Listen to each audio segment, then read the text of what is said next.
معزز سامعین کرام، آپ سن رہے ہیں دیار اردو چینل پر مستنصر حسین تارڑ کا ناول قلعہ جنگی۔ اگر آپ دیار اردو چینل پر نیو ہیں تو چینل کو سبسکرائب کرنا نہ بھولیے اور بیل آئیکن کو لازمی پریس کیجیے تاکہ آئندہ آنے والی تمام نئی اقساط آپ کو بر وقت موصول ہوتی رہیں۔ میں پھر سے گھر جانا چاہتا ہوں۔ میں گھر میں تھا اور تم نے مجھے جگا دیا۔ میرے کمرے میں گیس ہیٹر جل رہا تھا اور میرے بدن کے ایک ایک روئے میں اس کی گرمی اترتی تھی اور مجھے سکھی کرتی تھی۔ ماں میرے لیے گرم دودھ لینے گئی تھی اور تم نے مجھے جگا دیا۔ اب میں پھر سے سرد ہونے لگا ہوں، مجھے سونے دو۔ مرتضیٰ بیگ عمر میں ان سب سے بڑا تھا، کم از کم 10 برس بڑا تھا، اسی لیے اپنے آپ کو ان سب کے لیے ذمہ دار سمجھتا تھا۔ ان سے کہیں زیادہ نکاہت کا مارا ہوا اور نڈھال تھا اور بچوں کی طرح انہیں ڈانٹتا بھی تھا اور ان کا خیال بھی رکھتا تھا۔ وہ بمشکل اٹھا اور ہاشم کے پاس جا بیٹھا۔ ہاشم، ہمت کرو، مجھے سونے دو۔ ہاشم، اٹس ڈنر ٹائم۔ ہاشم جو ابھی اونگتا کسمساتا تھا اپنے آپ کو سنبھالتا اٹھ بیٹھا۔ میری ماں بھی یہی کہا کرتی تھی، اٹس ڈنر ٹائم۔ میں ماں ہوں ہاشم، اٹھو۔ اس نے اپنا ہاتھ آگے کر دیا۔ آ جاؤ۔ ہاشم نے نیند سے بیدار ہونے والے ایک بچے کی مانند دونوں ہاتھ اوپر اٹھا دیے۔ ایک چیچی کی گرفت میں آیا اور دوسرے کو مرتضیٰ نے جکڑ لیا اور وہ اسے گھسیٹتے ہوئے ڈنر کے پاس لے آئے۔ ڈنر بہت بڑا اور اکڑا ہوا تھا اور اس کی چاروں ٹانگیں زمین سے اٹھی ہوئی لگتی تھیں۔ جانی ان سے ذرا الگ تھا۔ اللہ بخش، وہاب اور گلشیر اس کے قریب تھے۔ گھوڑے کو کیسے اور کہاں سے کھایا جاتا ہے یارا؟ گلشیر شاید کوشش کر چکا تھا۔ اس کا جلد تو بہت سخت ہے، چمڑے کے موافق ہے۔ اس میں دانت کڑ کر گوشت کا بوٹی تو الگ نہیں کیا جا سکتا۔ اس میں دانت گاڑ کر گوشت کا بوٹی تو الگ نہیں کیا جا سکتا۔ تم نے کوشش کیا ہے خان صاحب؟ نہیں یارا، بس ہاتھ لگا کر اندازہ کیا ہے۔ چمڑے کے موافق ہے، کیسے کھائے گا؟ یہ ڈنر تو نہیں ہے۔ ہاشم نے ہاتھ بڑھا کر اسے چھوا۔ یہ تو ٹھنڈا ہے۔ وہ ابھی تک نیم غنودگی کی کیفیت میں تھا۔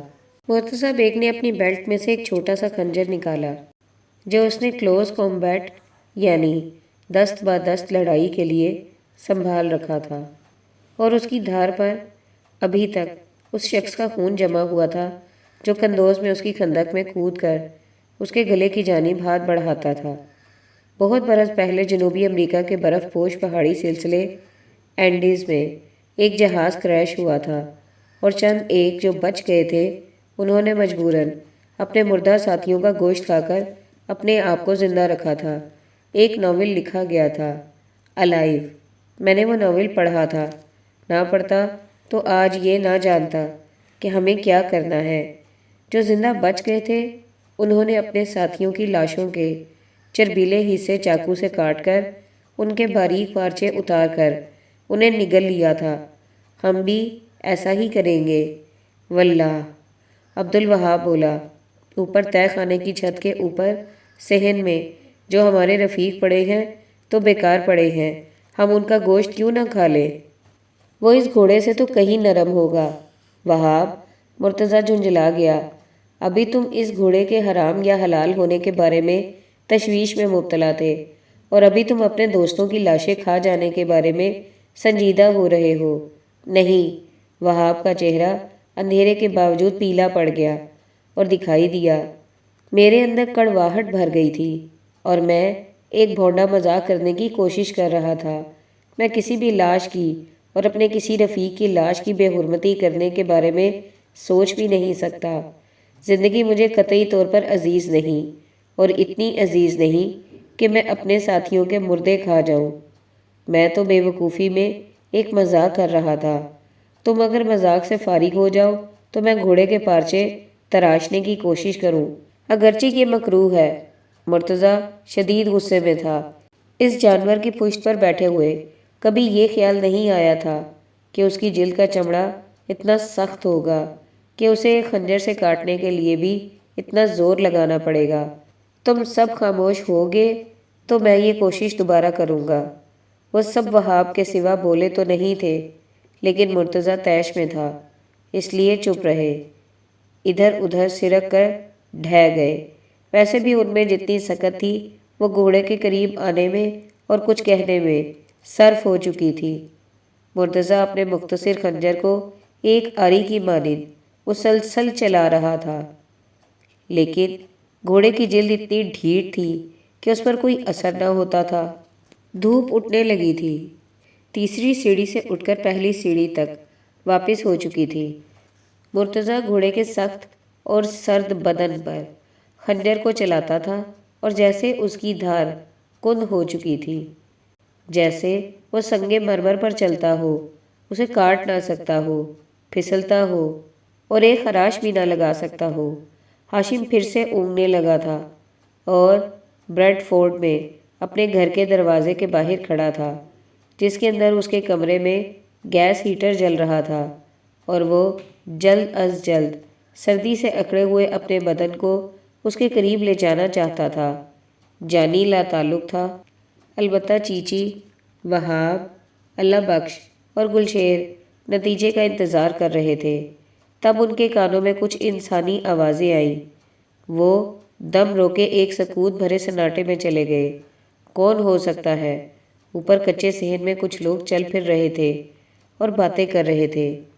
تہہ خانے کی چھت پر ان کے قدم پڑتے تھے تو ان کی دھمک سنائی دیتی تھی، ان کی باتیں، بلکہ باتوں کی بھن بھناہٹ پہلی سیڑھی پر جا چکی دھوپ کو روندتی ہوئی تہہ خانے میں آ رہی تھی۔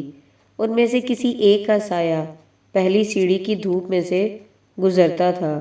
مرتضیٰ کا خنجر گھوڑے کی پشت پر جہاں تھا رکا رہا۔ ان سب کی نظریں پہلی سیڑھی کی دھوپ پر چپکی ہوئی تھیں۔ کسی بھی بدقسمت لمحے اس سیڑھی پر کوئی بوٹ یا جوگر پڑ سکتا تھا اور نیچے ان تک آ سکتا تھا۔ وہ سبھی مسلح نہ تھے، انہوں نے تو اپنے ہتھیار ڈال دیے تھے۔ ہاتھوں کو پشت پر باندھنے کی جو کارروائی شروع ہوئی تھی، اس کے فوراً بعد بھگدڑ میں ان کے ہاتھ صرف 3 کلاشن کوفیں لگی تھیں۔ انہیں اپنے آپ کا پتہ نہ تھا کہ وہ کہاں پڑے ہیں۔ ان کا کیا پتہ ہوتا کہ وہ تہہ خانے میں کہاں پڑی ہے، لیکن ان میں انہیں گھوڑے کی سرد ہو چکی لد اور پیشاب میں سے ٹٹول کر ان کی نالیوں کا رخ پہلی سیڑھی کی دھوپ کی جانب کرنے کی توانائی آ گئی۔ وہ دم روکے اپنی آنکھیں پہلی سیڑھی پر ثبت کیے منتظر رہے، یہاں تک کہ ہاشم بھی غنودگی سے مکمل طور پر باہر آ گیا، اپنے گھر کے دروازے سے واپس آ گیا۔ شاید وہ لاشیں اٹھا رہے تھے، یا ان کے بوٹ اور سونے کے دانت اتار رہے تھے، یا لاشوں کے اس پارک میں چہل قدمی کے لیے آ گئے تھے۔ تہہ خانے میں ایک عدت بھرے گھر کی آسودگی ہو گئی۔ ان کے زخم مندمل ہو گئے، ان کے بدنوں میں جو گولیاں ٹھہری ہوئی تھی، جو آہنی ٹکڑے پناہ گزیں تھے، وہ گھل گئے، اور وہ پہلی سیڑھی پر نظریں جمائے ہوشیار اور چوکنے ہو گئے۔ مرتضیٰ کا خنجر اس کی گرفت میں گھوڑے کی پشت پر رکا رہا، سانس بھی شاید رکے رہے۔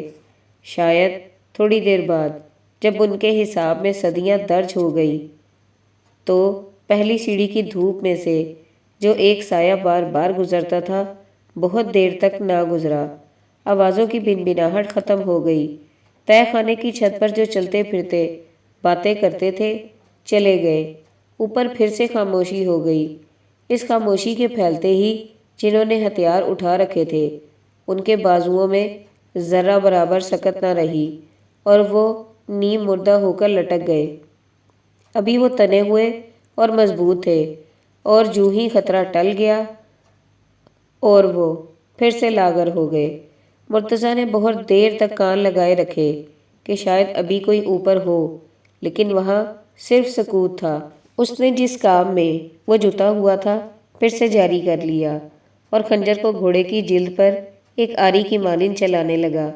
یارا، جب گھوڑے کا زین کستا ہے تو اس کا نچلا حصہ نرم لگتا ہے، ادھر کوشش کرو، گلشیر نے مشورہ دیا۔ مرتضیٰ نے اس کے مشورے پر فوراً عمل کیا، کیونکہ وہ اس پتھر کو کاٹتے کاٹتے اکتا چکا تھا اور اس کی انگلیاں تھک گئی تھیں۔ زیریں حصے پر خنجر رکھتے ہی اسے احساس ہو گیا کہ یہ نسبتاً نرم ہے اور یہاں کامیابی کا امکان ہے۔ پہلی سیڑھی تاریک ہو گئی۔ جلد کے اندر جب گوشت تک دھار پہنچی تو مرتضیٰ پہلی بار پشیمان ہوا کہ وہ کیا کر رہا تھا۔ چنگڑوں کی مانند ایک مردہ جانور کے گوشت کو کھانے کے لیے کاٹ رہا تھا، لیکن یہ پشیمانی انتہائی عارضی تھی۔ مردہ اور برف ہو جانے کے باوجود گھوڑے کے کچے گوشت میں سے ایک توانا اور اشتہا انگیز بو آئی جو تہہ خانے کی بھوکی ہوا میں رچنے لگی اور اس کا منہ پانی سے بھر گیا۔ آج تک کسی کچی ہانڈی میں دیسی گھی سے بھنتے گوشت میں سے بھی ایسی لذت بھری مہک نہ آئی تھی۔ ناکیں اس مہک کی خبر پاتے ہی بے چینی سے سکڑنے لگی۔ ہر ایک کے منہ میں پانی بھرنے لگا، یہاں تک کہ عبدالوہاب کے منہ میں جو سوکھی مٹی تھی وہ بھی سیراب ہونے لگی۔ جانی ان سے الگ تو نہ تھا، اس کے تالو میں بھی نمی کے ذرے پھوٹنے لگے اور اس کا سر شرمندگی سے مزید جھک گیا۔ نیچے تہہ خانے میں تو شب کی سیاہی مسلسل تھی، لیکن اب اوپر پہلی سیڑھی کے اوپر بھی گھنا اندھیرا پھیل چکا تھا، اور یہ تب ہوا جب وہ گھوڑے کے گوشت کے لوتھڑے دونوں ہاتھوں میں تھامے انہیں اپنے منہ کے قریب لاتے تھے اور پھر ابکائیاں لیتے، ان ابکائیوں سے دورے ہوتے، انہیں پرے کر دیتے۔ ان کے بدنی نظام میں کچھ بھی باقی نہ تھا، ورنہ وہ کیا بھی کر دیتے۔ وہ پھر کوشش کرتے، لیکن جو ہی لوتھڑے کا ماس ان کے لبوں کو چھوتا تو وہ پھر ابکائیاں لیتے لیتے نڈال ہو جاتے۔ ان کے گلے میں ایک سوکھی خرخراہٹ شروع ہو جاتی۔ صرف جانی تھا جو ابھی تک اپنی ضد پر قائم تھا، اگرچہ اس کے بدن کی بھوک بغاوت کرتی تھی۔ ایک مرتبہ پھر مرتضیٰ ان کی مدد کو آیا۔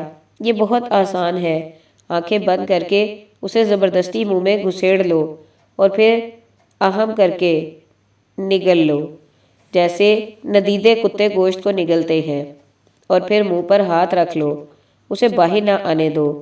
ایک بار یہ اندر چلا گیا تو پھر باہر نہیں آئے گا۔ میں نے ایسا ہی کیا۔ تم نے کھا لیا؟ ہاں، یہ میرے اندر ہے۔ بہت اتھل پتھل ہو رہی ہے، لیکن اندر ہے، کوشش کرو۔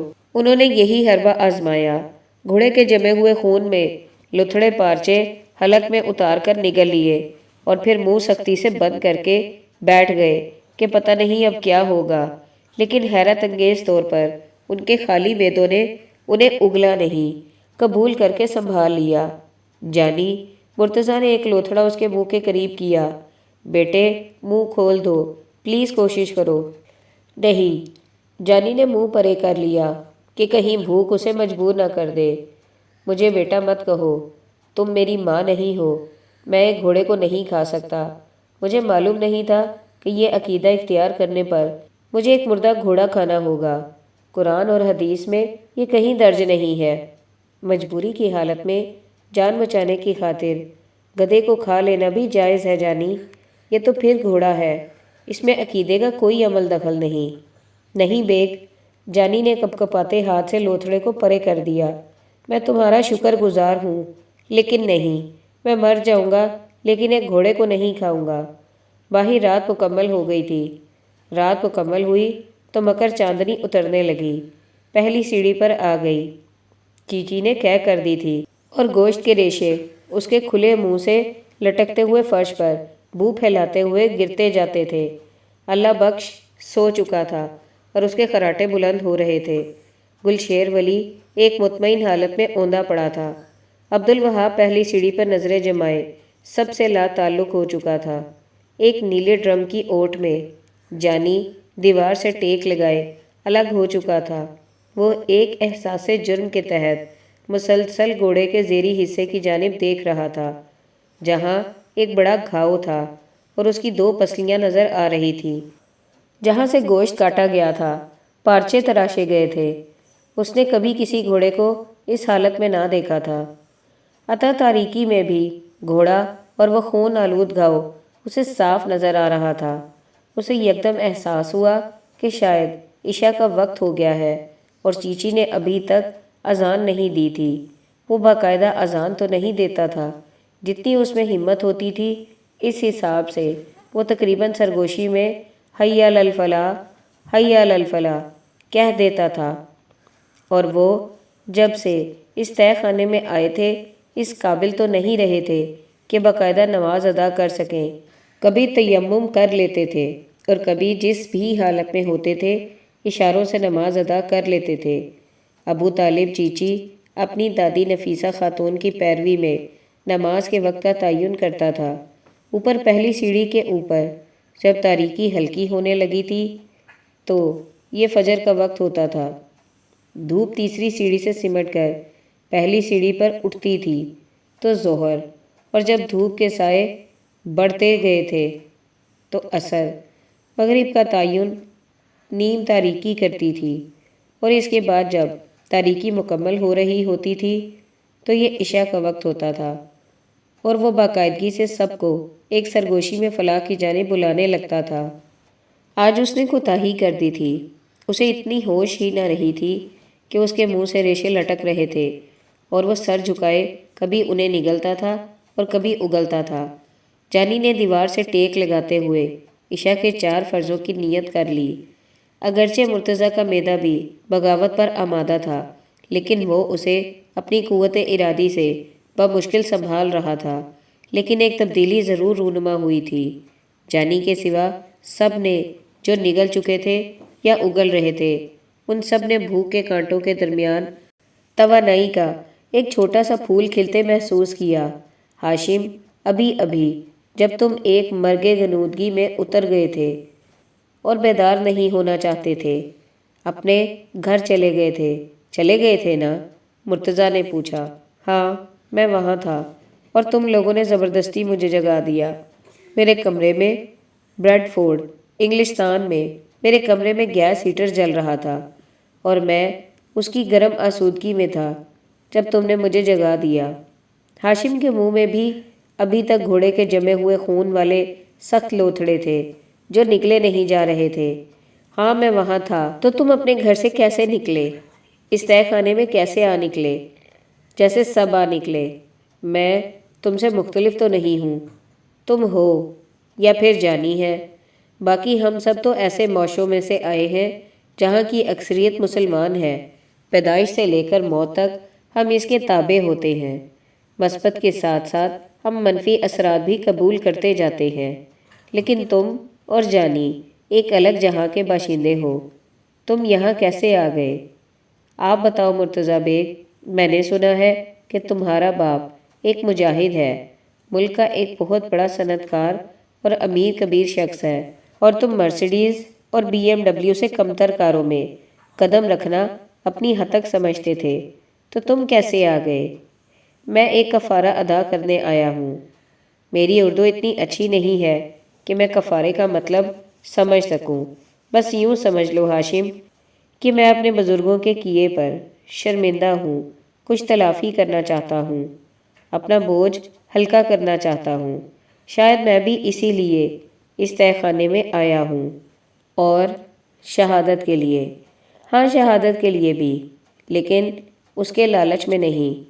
یورپ کا پریس ہم جیسے برطانوی شہریوں کے یہاں آنے کا جواز یہ پیش کرتا ہے کہ ہم شہادت کے بعد جنت میں 70 حوروں اور شہاب طہورہ کے لالچ میں یہاں آتے ہیں۔ مرتضیٰ، مغرب میں یہ سب کچھ اسی زندگی میں مرنے کے بغیر بھی آسانی سے حاصل ہو جاتا ہے، تو پھر ہم تو حوروں اور شراب کی بہتات سے تنگ آئے ہوئے ہوتے ہیں۔ نہیں، یہ نہیں، کچھ اور جواز ہوتا ہے۔ مغرب والے کبھی بھی جس کی تہہ تک نہیں پہنچ سکتے۔ میں تمہیں بتاتا ہوں کہ میں 21 برس کا ہو گیا ہوں یا انہی دنوں ہونے والا ہوں، اور میں نے کبھی بھی اپنے آپ کو اتنا مطمئن محسوس نہیں کیا جتنا اس تہہ خانے میں محسوس کرتا ہوں۔ مجھے معلوم ہے کہ موت کے سوا اور کوئی میری راہ نہیں دیکھ رہا۔ میری پسلیوں میں یا کہیں کولے کی ہڈی کے نزدیک ڈیزی کٹر کے ٹکڑے ہیں، اور میں اتنا مجبور ہو چکا ہوں کہ مردہ گھوڑے کے پارچے نگلنے کی کوشش میں ہوں، اور اس کے باوجود میں مطمئن ہوں مجھ میں کسی پچھتاوے کا افریت نہیں پھنکارتا۔ مجھے اگر دوبارہ زندگی ملے تو اسے بھی شاید اسی طور بسر کروں اور اسی تہہ خانے میں پہنچوں۔ لیکن تم یہاں تک کیسے آ گئے ہو؟ میں؟ ہاشم نے منہ سے لٹکتے خون آلودہ ریشوں کو ہاتھ سے سمیٹتے ہوئے پھر سے منہ کے اندر دھکیلنے کی کوشش کی۔ وہ ایک عجیب مجرمانہ ذہنیت کا شخص ہے۔ کسی کو اپنے باپ کے بارے میں ایسا نہیں کہنا چاہیے، لیکن وہ ایسا ہی ہے، اور میں اس کو ایک مجرمانہ ذہنیت کا شخص کہتے ہوئے بالکل شرمندہ نہیں ہوں۔ میں نے ہمیشہ اس کی جائز اور ناجائز خواہشوں کے سامنے سر جھکائے رکھا کہ میں اپنے والدین کے ساتھ نرمی برتنے اور ان پر احسان کرنے میں یقین رکھتا تھا۔ میری ماں میرے باپ کی طرح ایک ان پڑھ خاتون ہے، ایک ایسی وفادار خاتون ہے جو اپنے خاوند کے کردار پر تنقید کرنے کے بارے میں سوچ بھی نہیں سکتی۔ اور جب میں اور میری اکلوتی بہن اپنے باپ کے بارے میں کسی بھی شک کا اظہار کرتے تھے تو وہ ہمیں ڈانٹتی تھی اور خفا ہو جاتی تھی، اور ہم اسے خفا نہیں کر سکتے تھے کہ اس گھر میں وہ ہمارا واحد آسرا تھی۔ میری بہن جو ہی اسکول سے فارغ ہوئی، میرے باپ نے میرپور کے کسی گاؤں سے اپنا ایک دور پار کا عزیز لڑکا امپورٹ کر کے اس کی شادی کر دی۔ وہ گھر سے بھاگ جانا چاہتی تھی۔ اس کی ایک ہم جماعت پاکستانی لڑکی نے اسے مشورہ دیا تھا کہ وہ اس ان پڑھ لڑکے کے ساتھ شادی کرنے سے انکار کر دے۔ برطانوی حکومت اس کے حقوق کی حفاظت کرے گا، برطانوی قانون اس کے حقوق کی حفاظت کرے گا، لیکن اس کے جینز کے اندر کہیں اپنی ماں کی غیر مشروط وفاداری کے جرثومے تھے، اور وہ ایسا نہ کر سکی۔ میرا باپ تقریباً 30 برس پیشتر میرپور کے ایک گاؤں کی تنگ دستی سے نکل کر غیر قانونی طور پر برطانیہ میں سمگل ہوا تھا۔ اس کی تمام تر انرجی برطانوی ویلفیئر سسٹم میں جو بچ نکلنے کی صورتیں ہیں، جو درجے ہیں، ان کا فائدہ اٹھا کر رعایتیں حاصل کرنے میں گزر گئی۔ وہ بے شک کام پر ہو، تب بھی وہ ڈکلیئر کرتا تھا کہ میں بیکار ہوں، اور ویلفیئر کے چیک وصول کرتا تھا۔ ماں کو اپاہج قرار دلوا کر اس کی دیکھ بھال کے لیے حکومتی اور معاشرتی بہبود کی انجمنوں سے باقاعدہ رقم حاصل کرتا تھا۔ برطانوی قانون میں جہاں کہیں بھی کوئی گنجائش ہوتی تھی، وہ اس سے فائدہ اٹھاتا تھا اور اس پر فخر کرتا تھا، اور کہتا تھا کہ اگر گنجائشیں موجود ہوں تو ان سے فائدہ نہ اٹھانا کم عقلی ہے۔ اور ماں اسے حق بجانب سمجھتی تھی اور کہتی تھی کہ وہ جو کچھ بھی کر رہا ہے ہمارے لیے اور ہمارے روشن مستقبل کے لیے کر رہا ہے۔ وہ اتوار کے دن پورے شہر کا چکر لگاتا اور ربش ڈمپس میں طرح طرح کی ناکارہ چیزیں کار میں بھر کے لے آتا اور کہتا کہ دیکھو، یہ گورے اتنے بیوقوف ہیں کہ اچھی بلی کارآمد اشیاء کو پھینک دیتے ہیں۔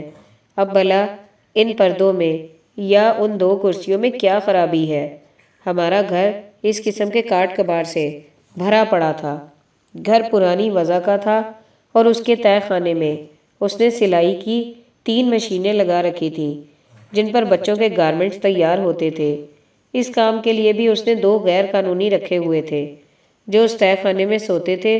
وہ بالکل مزاروں کی طرح تھے، انہیں کوئی تنخواہ نہ دی جاتی تھی۔